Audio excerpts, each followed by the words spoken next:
Hello. അപ്പോൾ നമ്മൾ just ഒന്ന് പുറത്ത് പോകാം കേട്ടോ. അപ്പോൾ വേറെ ഒന്നിനല്ല പോകുന്നത്, ഫുഡ് കഴിക്കാനായിട്ട് അങ്ങ് പോകുന്നത്. അപ്പോൾ ഫസ്റ്റ് പോയത് ഈ ഒരു പെരിന്തൽമണ്ണല്ലേ ഈ ഒരു എൻവി പാർക്കിൽ കണ്ടു പോയത്. എൻ്റെ സിസ്റ്ററിലോടെ മോന് കുറേ ദിവസമായി പാർക്കിൽ പോകണമെന്ന് പറയണം. അപ്പോൾ പിന്നെ ഇന്ന് ഏതായാലും പോകാമെന്ന് കരുതി. അപ്പോൾ ഞങ്ങൾക്ക് കളിക്കാനായിട്ട് ഇവിടെ ഒന്നും ഇല്ലല്ലോ, അപ്പോൾ ഫുള്ള് ബേബീസിന് കളിക്കാനല്ല. അപ്പോൾ ഞങ്ങൾ ഈ ഒരു ഊഞ്ഞാലിലായിട്ട് ഞങ്ങൾ ഇരുന്നത്. ഞങ്ങൾ അതിലിരുന്ന് മുതലാക്കി. ഞങ്ങൾ സത്യം പറയാമല്ലോ, ഞങ്ങൾ അതിൽ മുതലാക്കിയായിരുന്നു. പോകാനായിട്ട് എൻ്റെ ബ്രദറിലോ അവിടെ നാട്ടിൽ തരാം കേട്ടോ ഞങ്ങൾ. അപ്പോൾ അവനെ കുട്ടി അവിടെ ഓന് ഫുൾ വൈബ് അടിച്ച് അവിടുന്ന് പോരുന്നേല്ല, അവിടെ ഇങ്ങനെ നിൽക്കുന്നതായിരുന്നു കേട്ടോ. അവിടെ കളിച്ചങ്ങനെ ഇരിക്കുന്നതായിരുന്നു.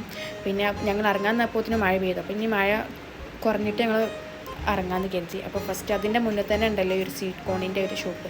അപ്പോൾ അതിന് ഞാൻ ഈ ഒരു ചാട്ട് മസാലേൻ്റെ ഈ ഒരു കോണായിട്ട് എടുത്തത്. എനിക്ക് ഈ കോണിലേറെ ഇഷ്ടം ആ ഒരു ചാട്ട് മസാല, എനിക്ക് ഭയങ്കര ഇഷ്ടമായിട്ട് ആ ഒരു മസാല. പിന്നെ ഞങ്ങൾ ഫുഡ് കഴിക്കാൻ പോയത് വേറെ എടുക്കല്ല, TNTക്കാണ്, പെരിന്തൽമണ്ണല്ല TNTക്കാണ് പോയത്. അവിടെ നല്ല തിരക്കുണ്ടായിരുന്നു. ഞങ്ങൾ കുറച്ച് നേരം വെയിറ്റ് ചെയ്തിട്ട് ഞങ്ങൾക്ക് സീറ്റ് തന്നെ കിട്ടിയത്. അവിടുത്തെ ഫുഡിനെ കുറിച്ച് പിന്നെ പറയണ്ടല്ലോ, ഷവായി റൈസൊക്കെ നല്ല ടേസ്റ്റാണല്ലോ. എനിക്ക് അധികം ഇഷ്ടം ആ ഒരു മാംഗോൻ്റെ ഒരു സംഭവം കേട്ടോ. അത് ഇഷ്ടമുള്ളൊരു താഴ്ന്ന് കമൻറ്റ് ചെയ്യാൻ കേട്ടോ. പിന്നെ ഞങ്ങൾ ഫുഡൊക്കെ കഴിച്ചതിന് ശേഷം പിന്നെ അതിലേക്കൂടെ ജസ്റ്റ് ഒന്ന് നടക്കാമെന്ന് കരുതി. അപ്പോൾ ഫുഡ് അങ്ങനെ നടന്നു കഴിഞ്ഞതിന് ശേഷം പിന്നെ ഞങ്ങൾ നേരെ വീട്ടിലേക്ക് തിരിച്ചു പോകും. അപ്പം ഇന്നത്തേക്ക് ഇത്രയൊക്കെ ഉള്ളൂ.